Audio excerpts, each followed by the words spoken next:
ሰላም ጤና ይስጥልን አድማጭ ተመልካቾቻችን ሚያዝያ 29 2017 ዓ.ም ዕለታዊ መረጃዎችና ዘገባዎችን ይዤ መጥቻለሁ። መረጃና ዘገባዎችን ወደ እናንተ እያደረስኩ አብሬያችሁን ቆየው በለጠ ካሳ ነኝ።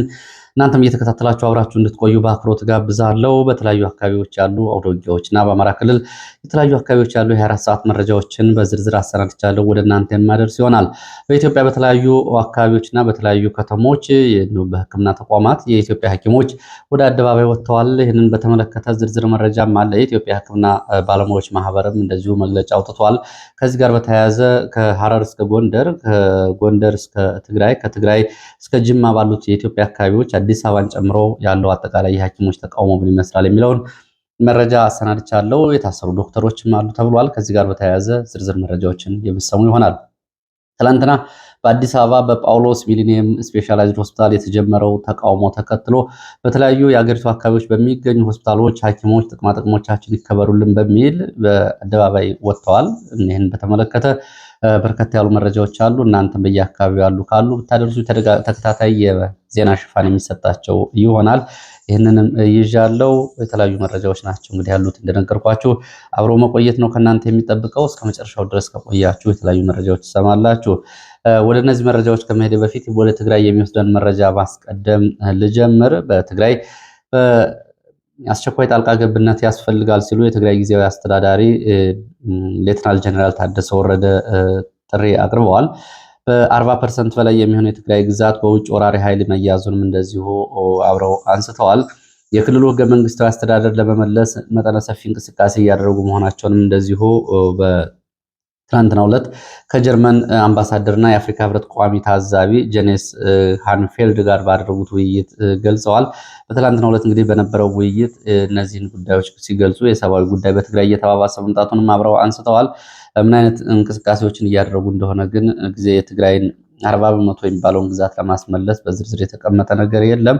ያው እንግዲህ ወታደራዊ እንቅስቃሴም እንደታሰበ የሚያሳይ ነው። ይሄ ለዓለም አቀፍ ዲፕሎማቶች የተገለጸ ወይም ደግሞ ከዲፕሎማቶች ጋር በነበረ ስብሰባ ውይይት የቀረበ ሀሳብ ነው። እንግዲህ ወልቃይትን፣ ራያን፣ ኮረምን ጨምሮ በላይ በኩል ደግሞ በኤርትራ ተይዟል ያሉትን የዛላምበሳ አካባቢ ጨምሮ 40% የትግራይ መሬት በውጭ ኃይሎች ተይዟል ነው የሚሉት። እንግዲህ የወልቃይት፣ የራያ፣ የኮረም፣ የጠለምትና የተለያዩ አካባቢ ማንነት ጥያቄዎች በግልጽ የሚታወቁ ናቸው። ይህንን ግን አሁንም እንቅስቃሴ እናደርግበታለን እናስመልሳለን እያሉ ነው የሚገኙት።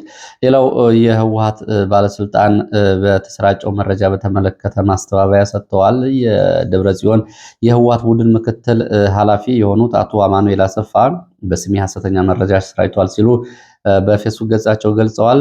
የህወሓት እውቅና የሚሰረዝ ከሆነ በሚል የተላለፈው ዛቻ የኔ አይደለም ብለዋል። ሙሉ መልእክቱ እንግዲህ ከእሳቸው ከዛራ ሚዲያ ጋር ባደረጉት ቃለ ምልልስ 3 ጉዳዮችን አንስተዋል በሚል ነው የተሰራጨው መረጃ። ይሄም የህወሓት እውቅና የሚሰረዝ ከሆነ ሌላ እርምጃ እንደሚወሰድ በህወሓት በኩል የገለጹበት ቃለ ምልልስ የኔ አይደለም ብለዋል። የህወሓት እውቅና ካልተመለሰ የፕሪቶሪያው ስምምነት ሙሉ በሙሉ እንጥሳለን፣ እናፈርሳለን የሚል አቋምና ዛቻ አሰምተዋል መባሉን አስተባብለዋል። ከዛ ከፕሪቶሪያው ስምምነት በፊት የነበረውን አስተዳደርና ምክር ቤት መልሰን እናመጣለን፣ የፕሪቶሪያውን የሰላም ስምምነት በይፋ እናፈርሳለን ህወሓት የሚሰረዝ ከሆነ በሚል ቅድመ ሁኔታ አስቀምጠዋል ተብሎ የተሰራጨው መረጃ የኔ አይደለም ብለዋል። እንግዲህ ከዛራ ሚዲያ ጋር ያደረጉት ቃለ ምልልስ ላይ የተወሰደ ተብሎ የተሰራጨው። በነገራችን ላይ ህወሓት በምርጫ ቦርድ ማስጠንቀቂያ መሰረት ዛሬ ያለውን ቀን ጨምሮ 4 ቀናት ብቻ ናቸው እየቀሩት ለመሰረዝ ወይም ደግሞ ሌላ ውሳኔ ለመወሰን። ይህን ተከትሎ እንግዲህ ትግራይ አካባቢ ያለው ጉዳይ ልዩ ትኩረት የሚሻ ጉዳይ ሆኗል። በትላንትናው ዕለት እንግዲህ የፖለቲከኛ ልደቱ አያሌው የህወሓት መሰረዝ ጉዳይ አገሪቱን ወደ ጦርነት ሊከታት ይችላል የሚል ማስጠንቀቂያ በአሰራጩ ጽሁፍ መግለጻቸው ይታወቃል። እንግዲህ ህወሓት ይሰረዛል ወይስ አይሰረዝም ወይስ እንደባለፈው የምክር ቤት የፍትህ ሚኒስትር ወደ ምክር ቤት አማራጭ ህግ አቅርቦ ይመለሳል ህጋዊ ሰውነቱ ወይስ ደግሞ ምርጫ ቦርድ ባስቀመጠውና የተሰጡት ተደጋጋሚ ማስጠንቀቂያዎች በመተላለፉ ይሰረዝ ይሆን ወይ? ከ4 ቀናት በኋላ አብሮ የሚታይ ጉዳይ ነው። የህወሓትን መሰረዝ ተከትሎ ምን አይነት የፖለቲካ ሁኔታ ሊኖር ይችላል የሚለው አብሮ የሚታይ ነው። ወደ ሐኪሞች መረጃ አልፋለሁ። በኢትዮጵያ የሚገኙ ሐኪሞች እንግዲህ ወደ አደባባይ ወጥተው ጥያቄዎቻቸውን እያቀረቡ ነው የሚገኙት። አደባባይ ተቃውሞ እያሰሙ ሚያዝያ 28 2017 ትላንትና ከሰዓት በኋላ በአዲስ አበባ ጳውሎስ ሚሊኒየም ስፔሻላይዝድ ሆስፒታል የተጀመረው የሐኪሞች ተቃውሞ በተለያዩ ሆስፒታሎች እና በአገሪቱ የሚገኙ የሕክምና ተቋማት ተባብሶ ቀጥሏል። በተለያዩ አካባቢዎች ይህንን ሰልፍ እየተቀላቀሉ ነው የሚገኙት ሐኪሞቹ። በማህበራዊ ሚዲያ የሚሰራጩ መረጃዎች ይህንን ነው የሚያሳዩት። ትላንትናና ዛሬ ረፋድ በተለያዩ አካባቢዎች ሐኪሞች እየወጡ ሰልፍ እያደረጉ ነው። በሕክምና ተቋማቱ ውስጥ ዲላ ዩኒቨርሲቲ የጤና ሳይንስ ሕክምና ኮሌጅ ትላንትና ሐኪሞች አደባባይ ወጥተዋል። በጅማ አጋሮ ወረዳ አጋሮ ሆስፒታል እንደዚሁ ሐኪሞች ወጥተዋል። በአዲስ አበባ የተለያዩ ጤና ጣቢያዎች እንደዚሁ ሐኪሞች ይህን ጥያቄያቸውን አቅርበዋል። ውቅሮ በትግራይ እንደዚሁ ወጥተዋል። በሐዋሳ ዩኒቨርሲቲ እንደዚሁ ወጥተዋል። በተመሳሳይ በተለያዩ አካባቢዎችም እንደዚሁ በዋቻሞ ዩኒቨርሲቲ ኢሌኒ ሆስፒታል ሐኪሞች፣ ቡታጅራ በጉራጌ ዞን አለማያ ሐረር የሚገኘው ህይወት ፋና ሆስፒታል ሰራተኞች፣ በደቡብ ጎንደር ፋስ መውጫ ሆስፒታል የሚገኙ ሰራተኞች፣ ጎንደር ሆስፒታል የሚገኙ ሰራተኞች፣ ዳማ ሆስፒታል፣ በኦሮሚያ ክልል ቋራ ሆስፒታል፣ ቋራ የመጀመሪያ ደረጃ ሆስፒታል፣ ምዕራብ ጎንደር የሚገኙ ሐኪሞች እና በተለያዩ አካባቢዎች የሚገኙ ሐኪሞች አሁን ስማቸው ያልተገለጸ የሕክምና ተቋማትን ጨምሮ ወደ አደባባይ ወጥተዋል። ትላንትና ወደ አደባባይ ከወጡ ሐኪሞች መካከል 3 ሐኪሞች በጸጥታ ኃይሎች ተይዘው ተወስደው ነበረ። ይህም የሆነው በጅማ ዞን አጋሮ ሆስፒታል ነው። በጸጥታ ኃይሎች አመሻሹን 11 ሰዓት አካባቢ ታፍሰው ተወስደው የነበሩ 3 ዶክተሮች ዛሬ ማለዳ መለቀቃቸውን የዚህ የሕክምና ባለሙያ አጋሮቻቸው ገልጸዋል። ዶክተር አላዛር ከበደ፣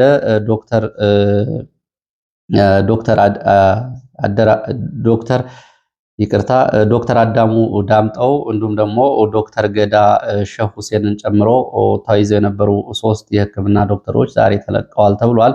ይህንን በተመለከተ የኢትዮጵያ ሐኪሞች ማህበር የሐኪሞቹን አደባባይ መውጣትና ጥያቄን በተመለከተ ድጋፉን ሰጥቷል። የኢትዮጵያ ጤና ባለሙያዎች ማህበር በወቅታዊ ጉዳይ ላይ ባሰራጨው መግለጫ የጤና ባለሙያዎች ለሚያነሷቸው ጥያቄዎች መንግስት በአስቸኳይ ምላሽ እንዲሰጥ በመግለጫው ጠይቋል። ጥያቄው በሀገሪቱ ላይ የከፋ ችግር ከማስከተሉ በፊት አስቸኳይ ምላሽ መንግስት እንዲሰጥ እንደዚሁ አሳስቧል። ጥያቄው ችላ የሚባል ሳይሆን ተገቢው ቦታና ምላሽ ሊሰጠው የሚገባ መሰረታዊ ጥያቄ እንደሆነም እንደዚሁ መግለጫው አንስቷል። የኢትዮጵያ ጤና ባለሙያዎች የሚያነሱት ጥያቄ ህጋዊና ተቀባይነት ያለው ነው ብሏል የኢትዮጵያ ጤና ባለሙያዎች ማህበር። በተመሳሳይ ጥያቄው በተደጋጋሚ ለሚመለከተው አካል ጠቅላይ ሚኒስትሩ ጀምሮ ለጤና ጥበቃ ሚኒስቴር የተለያዩ ባለስልጣናት ቀርቦ ተገቢው ምላሽ ያላገኘ የዋላ ያደረ ጥያቄ እንደሆነም እንደዚሁ በመግለጫው አንስተዋል። ጥያቄው በወቅቱ ባለመመለሱ አሁን ሐኪሞች የሚያደርጉት ጥያቄ ይዘው ወደ አደባባይ ወጥተዋል። ይህንን በተለያዩ መንገዶች ጥያቄያቸውን እየጠየቁ ይገኛሉ። የኢትዮጵያ ጤና ባለሙያዎች ማህበር ሐኪሞች መብታቸውን ለማስከበር የሚያደርጓቸውን የተለያዩ ጥያቄዎች፣ እንቅስቃሴዎች ይደግፋል። ሐኪሞቹ የመብት እንቅስቃሴና የጥቅማጥቅም ጥያቄዎች ተገቢውን እውቅና እንደሚሰጥም እንደዚሁ ገልጿል። የኢትዮጵያ ሕክምና ባለሙያዎች ማህበር ሐኪሞቹ ይዘዋቸው ከወጡ ጥያቄዎች መካከል ዝምታችን ይብቃ፣ ማድበስበሱ ይብቃ፣ ብዝበዛው ይበቃል፣ ችግራችን አዳምጡልን የሚል ጥያቄዎችን አንስተዋል። አስቸኳይ መፍትሄ ስጡን ብለዋል። የተማርነው ለባርነት አይደለም የሚል እንደዚሁ እንግዲህ ለብዙዎቹ መነጋገር የሆነ ጥያቄ አንስተዋል። የተማርነው ለባርነት አይደለም፣ ለመብታችን እስከ ጥግ እንሄዳለን፣ እርካታ ቤት ኪራይ አይከፍልም፣ እርካታ ዳቦ አይገዛም የሚል ምላሽ ሰጥተዋል። የጤና ባለሙያ የጤና ዋስትና ያስፈልገዋል። ባልተኖረው ልጅነት እስከ ጥግ ላልኖርነው ልጅነት እስከ ጥግ እንሄዳለን ብለዋል። እንግዲህ በሕክምና ለበርካታ ዓመታት በትምህርት ያባከኑትን ጊዜ ግምት ውስጥ በማስገባት ልጅነታችን፣ ወጣትነታችን የጨረስንበት ጉዳይ ነው፣ ለመብታችን እስከ መጨረሻው እንሄዳለን ሲሉ ጥያቄውን አንስተዋል። እነዚህ ጥያቄዎች በተለያዩ አካባቢዎች እየተነሱ ነው። ሐኪሞቹ ቅድመ ሁኔታ አስቀምጠዋል። በሚቀጥሉት 6 ቀናት በአስቸኳይ ምላሽ የማይሰጣቸው ከሆነ በሚቀጥለው ሳምንት ጀምሮ በኢትዮጵያ ውስጥ የሚገኙ የሕክምና ተቋማት የሚሰጡ አገልግሎቶች ሙሉ በሙሉ ሐኪሞቹ ስራ የሚያቆሙና አድማ የሚመቱ መሆናቸውን ነው እየገለጹ የሚገኙት። 6 ቀናት ቀርተውታል በሚለው መግለጫቸው በ6 ቀናት በኋላ ሙሉ በሙሉ የስራ ማቆም አድማ እንደሚያደርጉ አሳውቀዋል። ይህንን በተመለከተ እስካሁን ድረስ ከሚመለከተው አካል የተሰጠ መግለጫ የለም። በትላንትናው ዕለት ሪፖርተር ጋዜጣ ቆየት ባለ ዘገባው ይዞት በወጣው የጤና ጥበቃ ሚኒስቴር የሐኪሞቹን ጥያቄዎች ትክክልና ተገቢ መሆናቸውን ያምናል የሚል ምላሽ ከመስጠት ባሻገር እንግዲህ በዚህ ጊዜ ምላሽ ሰጠዋል የሚል ምላሽ አልተሰጠም። ከዚህ ጋር በተያያዘ በኢትዮጵያ ሐኪሞች፣ መምህራን እንዲሁም ደግሞ የተለያዩ የሙያ ሰራተኞች የደሞዝ ክፍያን፣ የግብር መብዛትን እንዲሁም ደግሞ ዝቅተኛ የደሞዝ ወለል አለመወሰንን በተመለከተ ጥያቄዎችን እያቀረቡ ነው የሚገኙት። ሰሞኑን በተደጋጋሚ እንግዲህ የጤና ጥበቃ የኢትዮጵያ ሐኪሞች እና መምህራን ጥያቄዎችን እያቀረቡ ነው የሚገኙት። ከዛ ባሻገር እንግዲህ በማህበራት ኮንፌዴሬሽን የሰራተኞች ማህበራት ኮንፌዴሬሽን ስር በጋራ የተደራጁ ማህበራት ደግሞ ጥያቄዎቹን ለጠቅላይ ሚኒስትሩ ጭምር ማቅረባቸውን ተወካያቸው ለሚዲያዎች ገልጿል። ጠቅላይ ሚኒስትር አብይ አህመድን ጨምሮ ለሌሎች የሚመለከታቸው አካላት የጥቅማ ጥቅም፣ የግብር ይቀነስልን፣ የደሞዝ ይሻሻል፣ ዝቅተኛ የደሞዝ ወለል ይወሰን የሚሉ ጥያቄዎችን ቢያቀርቡም በቂ ምላሽ አላገኙም። ይህንን ያሉት የሰራተኛ ማህበራት ኮንፌዴሬሽን ፕሬዚዳንት አቶ ካሳሁን ፎሎ ናቸው። ሰሞኑን ይህንን እንግዲህ ጥያቄዎቻችን ምላሽ እስኪያገኙ ድረስ በተለያየ መንገድ እርምጃዎችን እየወሰድን ተቃውሟችን እናሰማለን ነው ያሉት። ከዚህ ጋር በተያያዘ ከሐኪሞች ጋር በተያያዘ በተለያዩ አካባቢዎች ሐኪሞችና ታካሚዎችም እንደዚሁ ግጭት ውስጥ እየገቡ ነው የሚሉ መረጃዎች እየወጡ ይገኛሉ። በተለይ በአማራ ክልል በሐኪሞችና ታካሚዎች ከፍተኛ ግጭት ውስጥ እየገቡ ይገኛሉ። በተለያዩ የሕክምና ጣቢያዎች የተባለው ምክንያቱ አርሶ አደሮች እና የከተማ ነዋሪዎች ለሕክምና ወደ መንግስት የጤና ተቋማት ሲሄዱ በቂ መድኃኒትና ሕክምና አያገኙም። ይሄ ነው የግጭቱ ምንጭ ተብሏል። የጤና መድን ተጠቃሚዎች ናችሁ፣ በነጻ ትታከማላችሁ ተብለው ወደ ሕክምና ተቋማት የሄዱ አርሶ አደሮችና ሌሎች የከተማ ነዋሪዎች የካርድ ክፍያ ውጭ ሌላውን ወጪ ራሳቸው እንዲሸፍኑ መደረጋቸው ቅሬታ ፈጥሮባቸው ከሐኪሞቹ ጋር የተጋጩት ከዚህ ከካርድ ክፍያ ውጭ ያሉትን አጠቃላይ የሕክምና ወጪዎች የመድኃኒት፣ የእጅ ጓንት፣ መርፌን ጨምሮ ሌሎቹን የሕክምና ቁሳቁሶች ከውጭ ተራ የሚባሉ መድኃኒቶች ጭምር እንግዲህ ተራ የሚባሉ መድኃኒቶች ጭምር በመንግስት የሕክምና ጣቢያዎች የሉ መባሉ ነው ይህንን ያስነሳው። ከግል ተቋማት ሄዳችሁ ግዙ፣ ከግል መድኃኒት ቤቶች ሄዳችሁ ግዙ እየተባሉ ተደጋጋሚ የሚሰጣቸው ምላሽ ለመንግስት ከፍለናል፣ ለምን መንግስት መድኃኒት አያቀርብልንም በሚል ከሐኪሞቹ ጋር ተደጋጋሚ ግጭት ውስጥ መግባታቸውን ነው እንግዲህ የመረጃ ምንጮቹ የሚገልጹት። ይህንን በተመለከተ እጅግ አሳሳቢ ነው። በካድሬዎች በግዴታ ቅድመ የጤና መድን ክፍያ የሚከፍሉ ነዋሪዎች ወደ ሕክምና ተቋማት ሄደው በቂ ሕክምና አያገኙም። የሕክምና ቁሳቁሶችን ውጭ እንዲገዙ ይደረጋሉ። የከፈልነው ገንዘብ ወደየት ሄደ የሚል ጥያቄ ነው እያቀረቡ ያሉት። ያው ፊት ለፊት ያገኟቸው ሐኪሞቹ ስለሆነ ሐኪሞቹን ገንዘባችንን አምጡ የከፈልነው የታለ የሚል ጥያቄ ውስጥ ያስገቧቸዋል። በዚህም ግጭቶች አሉ ነው የተባለው። ሐኪሞቹም ምቾት ያለው ሕክምና ለመስጠት እንደተቸገሩ ነው የሚገለጸው። በብዙ የሕክምና ተቋማት ላይ ፓራስታሞልን ጨምሮ ዝቅተኛ እንዲሁም ደግሞ ተራ መድኃኒቶችን ጨምሮ እስከ ውድ መድኃኒቶች ድረስ ውጭ እንዲገዙ ታካሚዎች ይታዘዛሉ ነው የተባለው። የተሰበሰበው ገንዘብ ለምን አገልግሎት ዋለ የሚለው ጥያቄ አሁንም ቀጥሏል ተብሏል። ወደ ሌሎች መረጃዎች ሲሄድ የግንባር መረጃዎችን ነው የማስከትለው።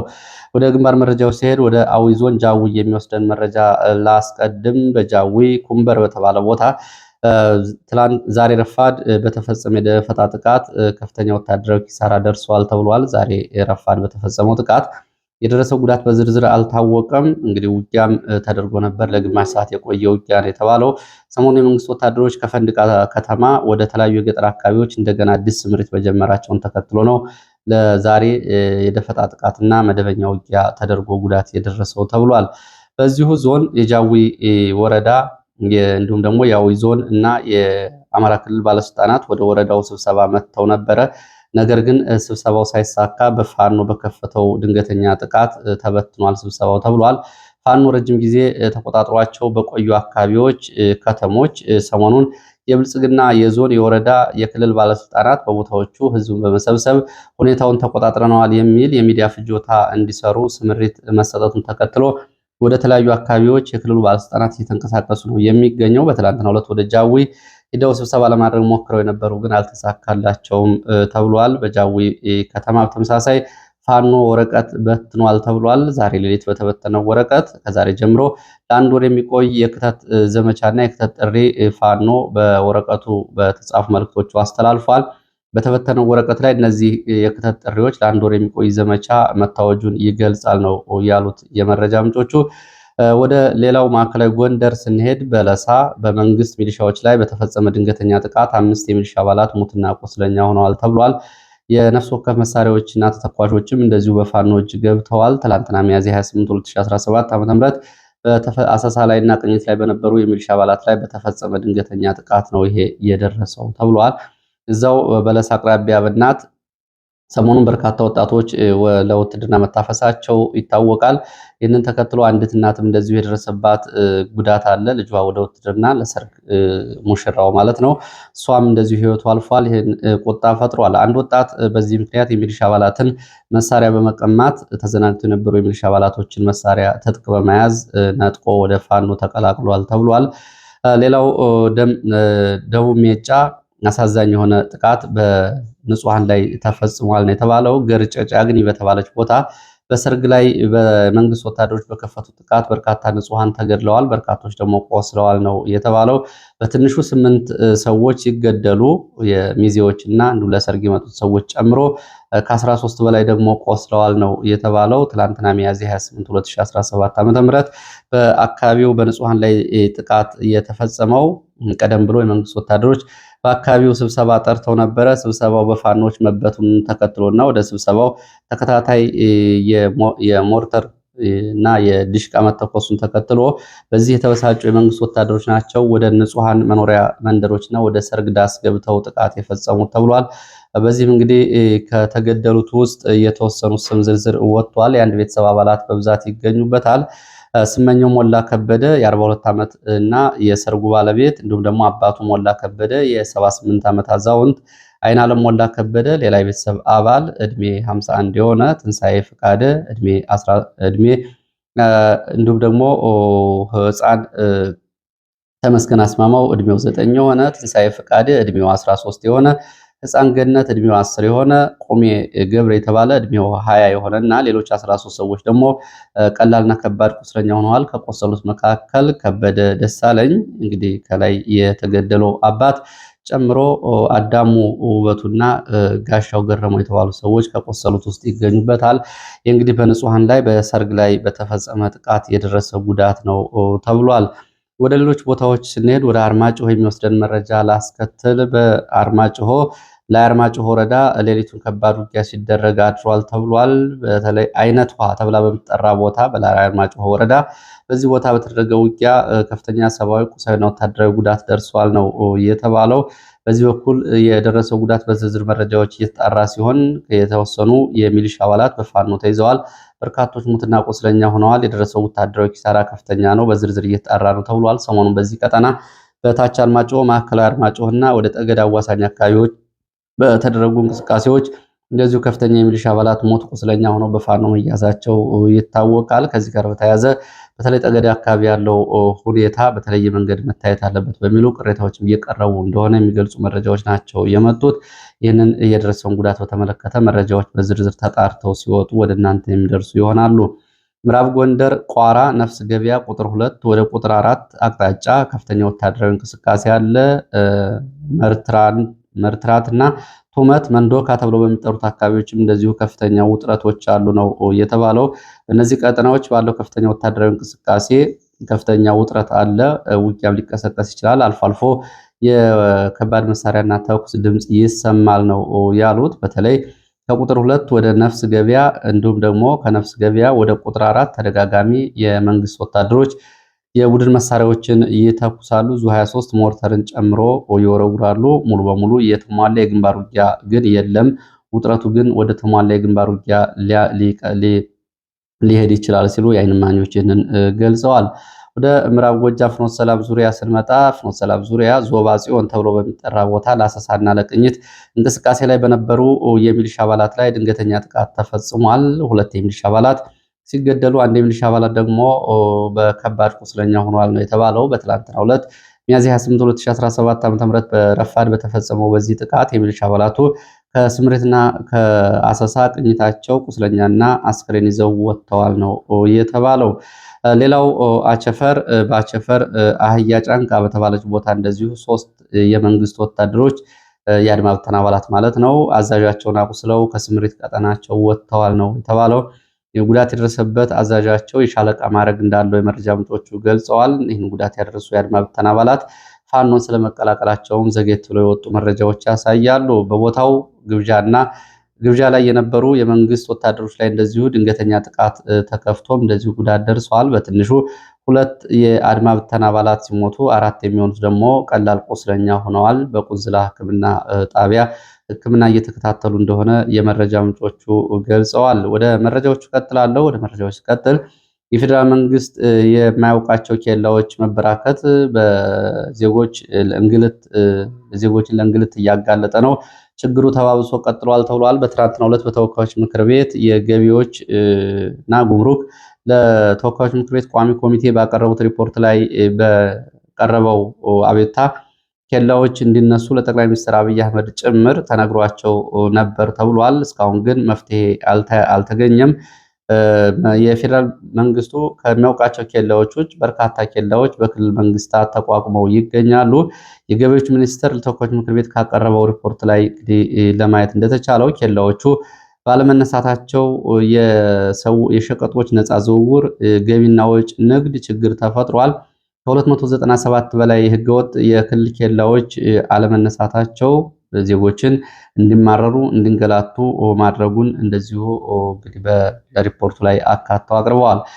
ከዚህ ጋር በተያያዘ እንግዲህ በተደጋጋሚ እናንተም እንደምታስታውሱት የኢትዮጵያ አሽከርካሪዎች በተደጋጋሚ የሚያነሷቸው ጥያቄዎች አሉ። በየቦታው የሚታወቁና የማይታወቁ ሰዎች ቀረጥ ያስከፍሉናል፣ እንድንቆም እንገደዳለን፣ ጉዟችን ይደናቀፋል፣ ይህንን አናደርግም ስንልም እስራት፣ ግድያ፣ እንግልት ይደርስብናል፣ ለጥቃትም እንድንጋለጥ ተደርገናል፣ በኬላዎች ላይ በርካታ ሰዓታትና ቀናትን በማሳለፋችን በሚል ተደጋጋሚ ቅሬታዎችን ማቅረባቸው ይታወቃል። እንግዲህ በዚህ ምክንያት አሁንም ችግር ውስጥ እንደሆኑ ነው የሚገልጹት። የጠቅላይ ሚኒስትሩን ጉዳዩን ጭምር ሰምተው ከጉምሩክ ኮሚሽን ጋር በተደጋጋሚ ቢነጋገሩ መፍትሄ አላገኘም የተባለ ጉዳይ ነው። የሾፌሮች ገጽ ላይ በተደጋጋሚ እንደዚህ አይነት አቤቱታዎችና ቅሬታዎች ሲቀርቡ ነው የሚታየው። ወደ ሌሎች መረጃዎች እቀጥላለሁ። ወደ ሌሎች መረጃዎች ሲሄድ የአፍሪካ ልማት ባንክን በተመለከተ አሜሪካ አዲስ አቋም መውሰዷን የሚያሳይ መረጃ ነው። ለአፍሪካ ልማት ባንክ ይሰጥ የነበረው የአሜሪካ ድጋፍ እንዲቋረጥ ዶናልድ ትራምፕ አዘዋል። እንዲሁም ደግሞ ድጋፉ እንዲቀንስም ሰነድ ተዘጋጅቶ ለኮንግረሱ ቀርቧል ነው የተባለው። ለአፍሪካ ልማት ባንክ ከአሜሪካ መንግስት የሚሰጠው የገንዘብ ድጋፍና እርዳታ በዚህ ዓመት በግማሽ ትሪሊየን ዶላር እንዲቀንስ ታዟል። በቀጣዩ ዓመት ደግሞ ሙሉ በሙሉ ብድርና ድጋፉ እንዲቋረጥ ይደረጋል የተባለው ይሄ እየሆነ ያለው አሁን አሜሪካ ከምትከተለው ወጭ ቅነሳ የአሜሪካ ወቅታዊ ፖሊሲ ጋር ስለማይጣጣም ነው። ለአፍሪካ የልማት ባንክ የሚሰጠው ፈንድ ከአሜሪካ ፍላጎት ጋር እንዲሁም ደግሞ ወጭ ጋር አይጣጣምም። ስለዚህ እርዳታና ድጋፉ ይቋረጣል ነው የተባለው። በቀጣዩ ዓመት ሙሉ በሙሉ ፈንዱ ይዘጋል ተብሏል። እንግዲህ የአሜሪካ መንግስት ለተለያዩ ዓለም አቀፍ ድርጅቶች ያቀርባቸው የነበረ እርዳታ ድጋፍ መቋረጡን ተከትሎ በርካታ ሰራተኞች፣ የረድኤት ድርጅት ሰራተኞች እንዲሁም ደግሞ እርዳታ የሚያገኙ የነበሩ ሰዎች ችግር ውስጥ ነው የሚገኙት። ከዚህ ጋር በተያያዘ በአማራ ክልል በተለያዩ አካባቢዎች ሰሜን ወሎ፣ ዋገምራ እንዲሁም ደቡብ ጎንደር፣ ሰሜን ጎንደር እና በተለያዩ አካባቢዎች ከዚህ ጋር በተያያዘ የዩኤስአይዲ ይቀርብ የነበረ ድጋፍ መቋረጡን ተከትሎ ከፍተኛ የሰብአዊ ቀውስ እየመጣ እንደሆነ በመጠለያ ጣቢያዎች ለሚገኙም የተለያዩ ተፈናቃዮች ዩኤስአይዲ እርዳታ የነፍስ አድን እርዳታውን ማቋረጡን የሚሰጠውን የበጀት ድጋፍ ለዓለም አቀፉ የምግብ ድርጅት ማቋረጡን ተከትሎ ከፍተኛ የሰብአዊ ቀውስ እንዲሁም ደግሞ የህይወትም ሊያልፍ ይችላል በረሃብና በቸነፈር ነው እየተባለው።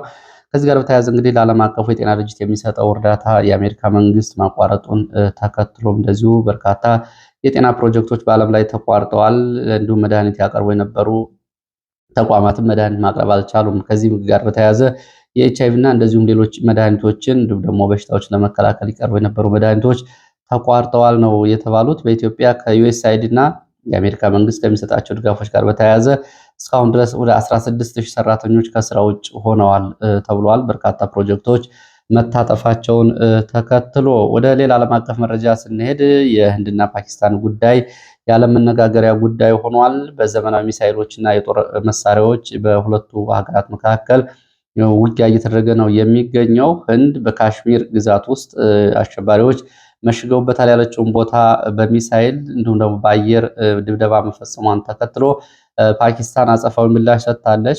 ፓኪስታን በሰጠችው የአጸፋዊ ምላሽ 5 የህንድ የጦር ጀቶችና አውሮፕላኖችን መታ መጣሏን ነው እየገለጸችው።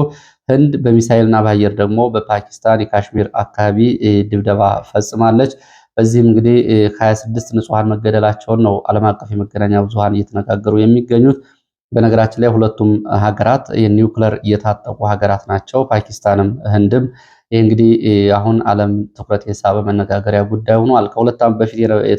ከ3 ዓመታት በፊት የተጀመረው የዩክሬንና የራሻ ጦርነትም አሁንም እንደቀጠለ ነው። ባለፈው ዓመት የተጀመረው የፍልስጤምና የእስራኤል ጦርነትም እንደዚሁ ቀጥሏል። በመካከለኛው ምስራቅ በየመን ቀጠናም እንደዚሁ ተከታታይ የከባድ መሳሪያ ድብደባዎች ነው እየተደረጉ የሚገኙት በወደቦች አካባቢ።